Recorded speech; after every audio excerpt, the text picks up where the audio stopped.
নমস্কার, ভ্রমণবাসী নতুন একটা ভিডিওতে সবাইকে জানাই স্বাগত। আর আজকে আমরা আমাদের ফ্যামিলি অ্যাডভেঞ্চারের আরেকটা পর্ব নিয়ে চলে এসেছি। আর এবারে আমাদের গন্তব্য হলো কর্ণাটকের কফির রানী চিকমাগলুর।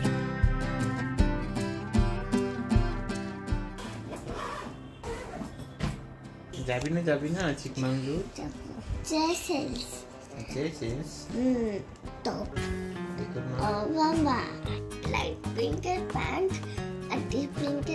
চিকমাগলুর হলো কর্ণাটকের একটা ছোট্ট জেলা, যেখানে ভারতবর্ষের প্রথম কফি চাষ হয়েছিল।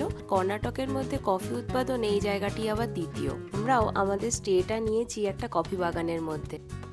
So we have taken NH75. This road is very nice, চওড়া রাস্তা. The number of cars are also very less. আমরা এখনো থামিনি খাওয়া দাওয়ার জন্য, কারণ প্রাপ্তি ঘুমোচ্ছে। প্রাপ্তি ঘুম থেকে ওঠার পরে আমরা প্রথমবার থামবো খাওয়া দাওয়ার জন্য। বাড়ি থেকে বেরোনোর আগে আমি একটু লুচি তরকারি বানিয়ে নিয়ে এসেছি মেয়েটার জন্য, আর সাথে আমরাও খেয়ে নেব। তাই এবারে আমাদের ঠিক দাঁড়ানোর প্রয়োজন পড়বে না, গাড়িটাকে কোথাও একটা সাইড করে একটু খাওয়া দাওয়া করে নিলেই হবে। কোথায় যাচ্ছি বলতো আমরা? তুই কি জানিস চিকমাগলুরে কি আছে? ওয়াটারফল আর পাহাড়, সুইমিং পুল।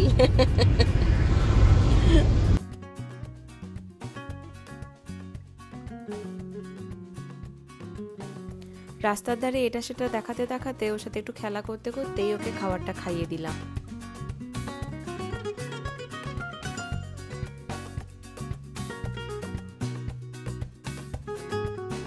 আরও খানিকটা এগোনোর পর ওর বাবা বলছে চা খাবে, তো গাড়িটাকে ওই জন্য আমরা আর একবার সাইড করে দাঁড় করিয়ে দিয়েছি। আর চায়ের জন্য গরম জল, টি ব্যাগ এগুলো আমরা সাথে করে এনেছিলাম। তোর বাবাই গাড়ি থেকে নেমে চা বানাচ্ছে, আর তার সাথে আমার ছোট ছানাটাও যোগ দিয়ে ওকে হেল্প করছে। আসলে অনেকক্ষণ ধরে টানা গাড়ি চালাচ্ছে, তো বোধহয় মাথাটা একটু ধরে গেছে, চা খেলে একটু ভালো লাগবে। তবে আমাদের এই রোড সাইড পিকনিকগুলো কিন্তু আমার ছানা ভীষণভাবে এনজয় করছে। দেখো কিরকম চায়ের টি ব্যাগটা নিয়ে খেলা করছে।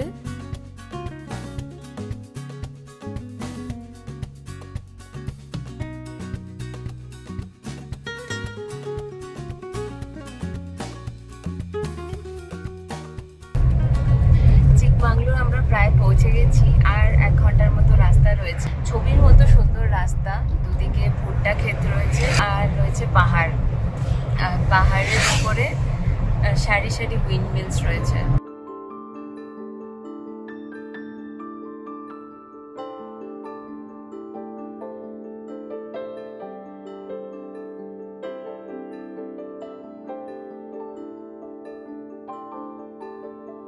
খানিকক্ষণ এগোনোর পরেই রাস্তায় হঠাৎ করে বৃষ্টির দেখা পেলাম। কোনো পাহাড়ে বেড়াতে আসার এটাই কিন্তু একটা মজা, যখন তখন ওয়েদার বদলে যায়। এদিকে আবার হয়েছে কি, খাওয়ার সময় এখনো হয়নি বলে আমরা হোটেলে বললাম যে আমরা খেয়ে একদম আমাদের হোমস্টেতে ঢুকবো, কিন্তু দেখছি যত চিকমাগলুরের কাছে এগোচ্ছি তো শুধু জঙ্গল আর গ্রাম, কোথাও একটা হোটেল অবধিও নেই। হোটেলে ফোন করলাম, ওরা বলল আমাদের একদম চিকমাগলুর যেতে হবে এই সময় খাবার পেতে হলে, যেটা এখান থেকে প্রায় 15 কিলোমিটার। তাই আমরা চট করে হোটেলে একবার ঢুকে ব্যাগপত্রগুলো রেখেই আবার বেরিয়ে যাব।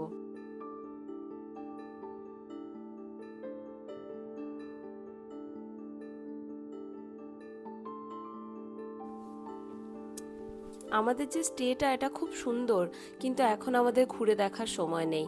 এরা একটু ওয়েলকাম ড্রিঙ্কস দিয়েছে, সেটা খেয়েই আমরা আবার বেরোবো, কারণ দেরি হয়ে যাচ্ছে, বাচ্চাটার খিদে পেয়েছে। প্রায় 10-15 কিলোমিটার আরও গিয়ে চিকমাগলুরে একটা হোটেল পেলাম। এটা চিকমাগলুর শহরের মধ্যে একটা ভেজ হোটেল। এত তাড়াহুড়োতে ছিলাম যে আলাদা করে হোটেলের নাম বা কিছু আমার রেকর্ড করা হয়নি।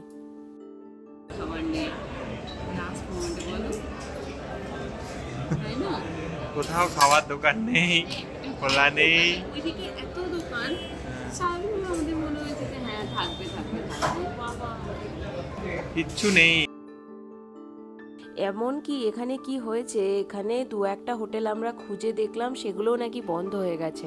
তো যাই হোক, কোনো রকমে আমরা এই হোটেলটা পেলাম। এখানে এসে যা হোক কিছু একটা আমাদের খেয়ে আর মেয়েটাকেও একটু যা হোক কিছু খাইয়ে আমাদের শান্তি। আমরা একটা নর্থ ইন্ডিয়ান থালি নিয়েছিলাম। এখানে নর্থ ইন্ডিয়ান থালি বললে এরা সাউথ ইন্ডিয়ান থালির সাথে দুটো রুটি ধরিয়ে দেয়, বলে এটাই নর্থ ইন্ডিয়ান থালি। তো আমরা একটা নর্থ ইন্ডিয়ান থালি একটা সাউথ ইন্ডিয়ান থালি নিয়ে আজকে দুপুরটা ম্যানেজ করলাম। খাওয়া দাওয়া হতেই মেয়ে আবার বায়না ধরলো পার্কে যাবে। এই কাছে এই একটা চিকমাঙ্গলোরের ভালো জায়গা আছে যেটার নাম মহাত্মা গান্ধী পার্ক। তো আমাদের হোমস্টের ওনারও আমাদেরকে বললো আপনারা অত দূরে আছেন যখন একটু পার্কটা ঘুরে আসুন। আমার যদিও ইচ্ছা ছিল না, কিন্তু মেয়ে জোর করে টেনে টেনে আমাদের নিয়ে চললো পার্কে। যাবে মহাত্মা গান্ধী পার্ক। মাম্মা পার্কে যাবি না যাবি না? যাব। পার্কে যেতেই হবে।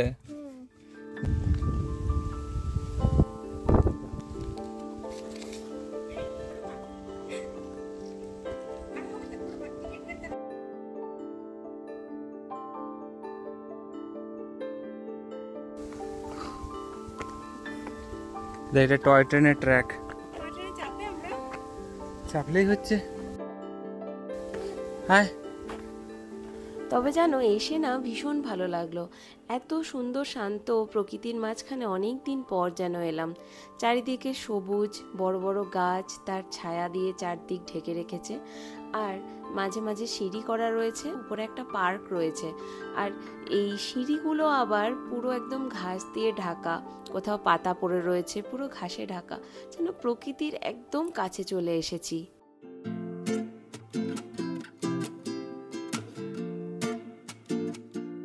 এত বড় একটা পার্ক পেয়ে আমার মেয়ে আমাকে প্রথমেই বলল, মা দেখো কি বড় পার্কটা। গোটা পার্ক জুড়ে খানিক ছোটাছুটি করতে না করতেই চলে এলো বৃষ্টি।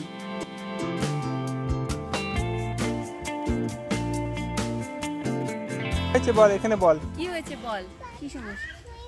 সুইং করবি তো, বৃষ্টি পড়ছে কি করে করবি তুই সুইং? ভিজে ভিজে। This is Mahatma Gandhi park. Prapti is so excited. সারাক্ষণ শুধু খেলতে যায় ঘরে থাকলেও, তো বাইরে এসে এরকম একটা পার্ক পেয়ে শুধু খেলার জন্য বায়না করছে। কিন্তু এদিকে বৃষ্টি পড়ছে,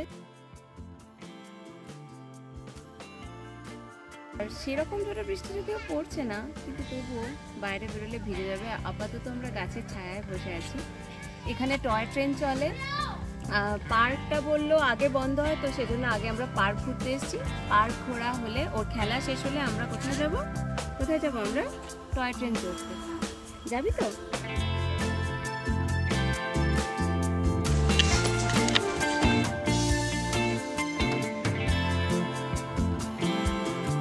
বৃষ্টি পড়ছে, রোদ উঠেছে, তার মধ্যেও খেলা করছে।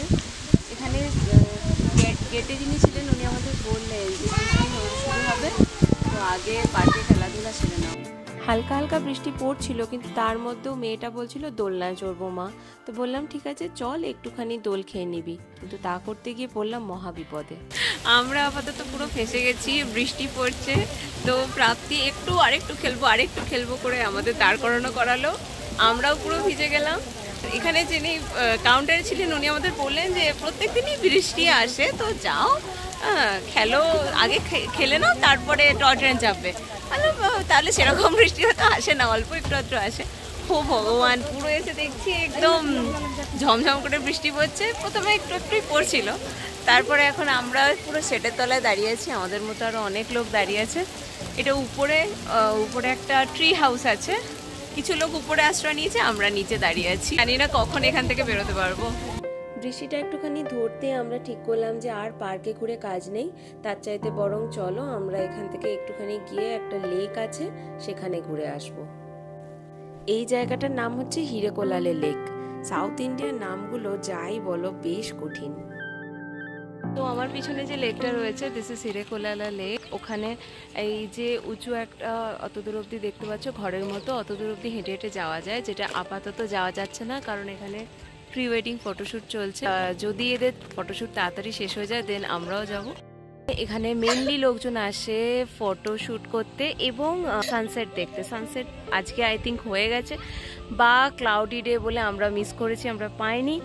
তো এখানে ওয়েদারটা খুবই সুন্দর, একদম চিলিং একটা ওয়েদার রয়েছে। আমরা অলরেডি একটু আগে বৃষ্টিতে ভিজেওছি, তো ভিজে এসেছি বলে আমাদের আর একটু বেশি ঠান্ডা লাগছে। বাট হালকা একটু ওয়ার্ম ক্লথস হলে আই থিঙ্ক বেটার হতো। তো আমরা বেশিক্ষণ এখানে থাকবো না, কারণ সানসেট হয়ে গেছে। বেশিক্ষণ থাকলে আরও বেশি ঠান্ডা লাগবে এবং আমাদের খুব তাড়াতাড়ি এবার ফিরতে হবে, কারণ আমাদের স্টে যেটা চিকমাঙ্গলুর থেকে অ্যারাউন্ড 15 কিলোমিটার্স দূরে। তো ওকে, লেটস সি এদের কতক্ষণ প্রি ওয়েডিং শ্যুট চলে, কারণ কাউকে যেতে দিচ্ছে না। যদি হয়ে যায় দেন আমরা যাব আর ওখান থেকে ভিউটা তোমাদের দেখাবো।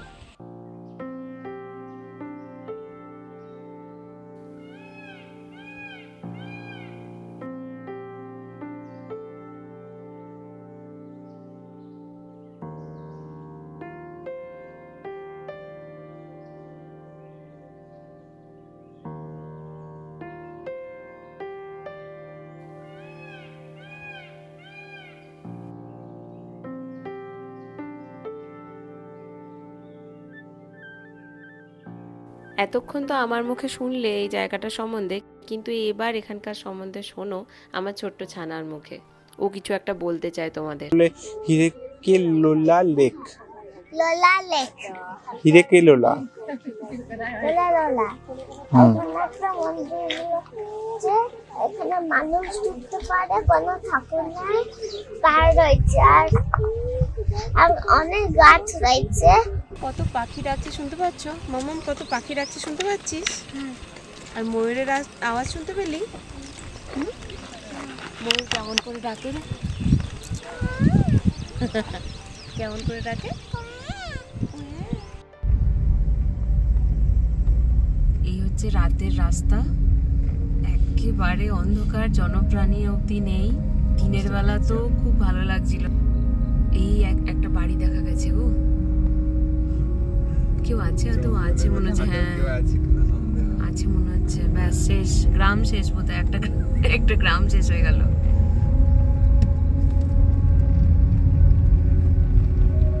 দুদিকে কফি এস্টেট, অন্ধকারে আমরা চলেছি একা। গোটা শহরটা এত জ্যাম, অথচ আমাদের শহরের একটু বাইরে বেরিয়ে আমাদের হোমস্টেটা 13-14 কিলোমিটার মতো দূরে। সেটা আসতে আমাদের মনে হচ্ছে যেন আমরা পৃথিবীর অপর প্রান্তে চলে এসেছি, আর কেউ নেই এখানে, এখানেই সব শেষ। এখন তো আমার রীতিমতো একটু প্যানিক লাগছে যে এত দূরে হোমস্টে নেওয়াটা আদৌ ঠিক হলো কিনা। দেখি হোমস্টের অবস্থা কিরকম থাকে। আমরা যতই উন্নত হয়ে যাই না কেন, অন্ধকার আর ফাঁকা জায়গা দেখলে মানুষের মনে কিন্তু এখনো ভয় জেগে ওঠে, বলো? কিন্তু হোমস্টেতে এসে কিছু লাইট দেখে আর কিছু মানুষের মুখ দেখতে পেয়ে আমি একটু শান্তি পেলাম। আমরা যেখানে রয়েছি এই স্টেটার নাম ইম্মানা মানে হোমস্টে। এটা খুবই সুন্দর একটা স্টে, কিন্তু আজকে অন্ধকার হয়ে গেছে বলে আমি এটা ঘুরিয়ে দেখাচ্ছি না, আমি এটা পরে তোমাদেরকে দেখাচ্ছি।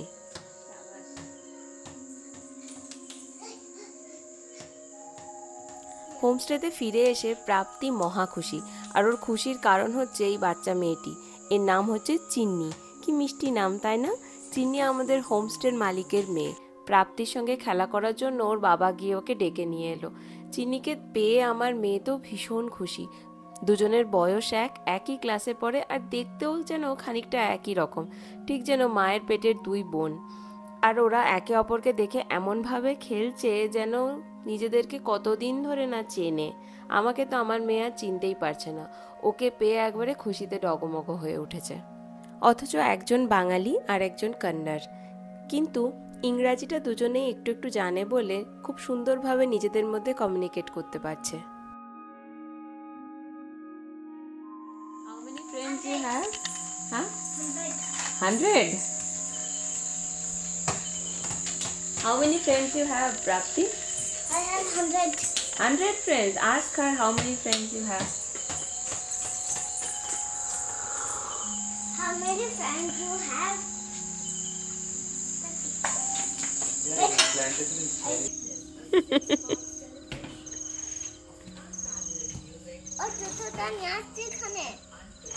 ওকে, না ওটা আনতে হবে না, ওটা আনতে হবে না।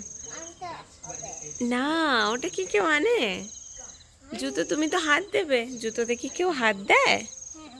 হ্যাঁ হ্যাঁ, দেখো খেলা করছে, তুমিও খেলা করো। এখন চিনি বাড়ি চলে গেছে, আর এখন যে বাচ্চা মেয়েটির সঙ্গে খেলা করছে এর নাম পুনবিতা। এও এই হোমস্টেতেই থাকে ওর বাবা মায়ের সঙ্গে।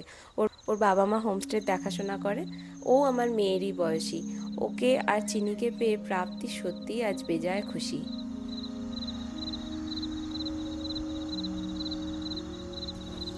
চারিদিকে কফি বাগানে ঘেরা আমাদের ছোট্ট হোমস্টেটা এতটাই সুন্দর আর নিরিবিলি যে এখানে এলে একটা আলাদাই শান্তির অনুভব হয়। কোথাও কোনো আলো নেই, শুধু একটা ঝিঁঝির একঘেয়ে একটা মনোটোনাস শব্দ শোনা যাচ্ছে, যেটা যেন একটা থেরাপির মতো কাজ করছে। এত সুন্দর শান্ত নিরিবিলি ছবির মতো একটা রাত অনেক দিন পর আমাদের জীবনে এলো। হোমস্টে থেকে আমাদেরকে বোনফায়ারের আয়োজন করে দিল। এর জন্য কোনো রকম এক্সট্রা চার্জ আমাদের দিতে হয়নি। আজ এই স্টেতে আমরা একাই থাকবো, আমাদের আর কোনো সঙ্গী নেই। তবে শুনলাম কিচেনের সাইডে যারা এখানে দেখাশোনা করে, পুনবিতা ওর বাবা মা, এরা নাকি থাকবে। এরকম একটা জায়গায় একা আজকে আমরা থাকবো ভেবেই কেমন একটা অ্যাডভেঞ্চারাস লাগছে। এখানে বেশ ভালো ঠান্ডা আছে, আর এই ঠান্ডার মধ্যেই বোনফায়ারের আয়োজন হয়েছে, তো আমরাও বেশ একটা সোয়েটার চাপিয়ে নিয়ে চলে এসেছি উঠোনে নেমে। প্রাপ্তির কাছে বোনফায়ারের অভিজ্ঞতা একদম নতুন। এর আগে টিভিতে দেখেছে, কার্টুনে অনেক সময় দেখায় না, তো সেরকম টিভিতে দেখেছে, কিন্তু আমাদের সাথে একসাথে বসে বোনফায়ার এই প্রথমবার ওর জীবনে। অন্ধকার রাতে একজন সঙ্গী এসেছে আমাদের সঙ্গ দিতে। এত কাছ থেকে এরকম দাও দাও করা আগুন বোধহয় ও কোনোদিন দেখেনি। কেমন মন্ত্রমুগ্ধের মতো তাকিয়ে আছে দেখো আগুনটার দিকে।